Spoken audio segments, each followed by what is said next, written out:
संभाजी महाराजांचा राज्याभिषेक दिवस आहे। 16 जानेवारी 1681 या दिवशी छत्रपती संभाजी महाराजांचा राज्याभिषेक संपन्न झाला होता। छत्रपती शिवाजी महाराजांच्या मृत्यूनंतर हिंदवी स्वराज्याचं रक्षण करण्याचं काम छत्रपती संभाजी महाराजांनी केलं। छत्रपती शिवाजी महाराजांच्या राज्याभिषेकाला जेवढं महत्व आहे, त्या राज्याभिषेकानं हिंदवी स्वराज्याची निर्मिती झाली होती, तर आज छत्रपती संभाजी महाराजांच्या राज्याभिषेकानं हिंदवी स्वराज्याचं रक्षण झालेलं होतं। कारण छत्रपती संभाजी महाराजांनी गादीवर आल्यानंतर ज्या पद्धतीनं 9 वर्ष हिंदवी स्वराज्याचा कारभार सांभाळला, चारी बाजूने आलेल्या संकटाला तोंड दिलं आणि हिंदवी स्वराज्याची छत्रपती शिवाजी महाराजांनी जे नीतिमत्तेचे धडे घालून दिलेले होते, त्याच्याप्रमाणे छत्रपती संभाजी महाराजांनी राज्यकारभार केला।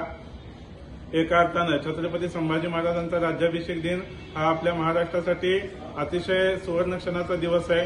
संभाजी महाराज आजच्या दिवशी छत्रपती संभाजी महाराजांना मानवंदना देत आहे।